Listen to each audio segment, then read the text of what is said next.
हाय नमस्ते, मी तुमची कोमल जाधव. आज लाडक्या बहिणींसाठी एक नवीन जी आर अपडेट झालेला आहे. तर तो जी आर असा आहे की ज्या महिलांचे पती किंवा वडील हयात नाही आहेत त्यांच्यासाठी डेथ सर्टिफिकेट आणि डिवोर्स सर्टिफिकेट हे दोन प्रमाणपत्र अपलोड करणे गरजेचे आहे. तर ते कुठे करायचे, कसे करायचे, तर ते आज मी तुम्हाला व्हिडिओच्या मार्फत सांगणार आहे.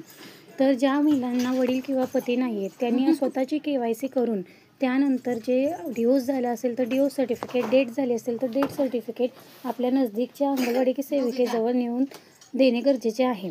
तर ती पडताळणी अशी होणार आहे की तुमच्या आधार कार्डवरून व तुमच्या डेट सर्टिफिकेटवरून किंवा डिवोर्स सर्टिफिकेटवरून तुमची KYCची पडताळणी करणार आहेत. तरी सर्व महिलांना ही सूचना आहे की ज्यांचे वडील किंवा पती हयात नाही आहेत किंवा डिवोर्स झालेला आहे त्या सर्व महिलांनी आपल्या नजदीकच्या अंगणवाडी सेविकेजवळ हे डॉक्युमेंट्स देणे गरजेचे आहे.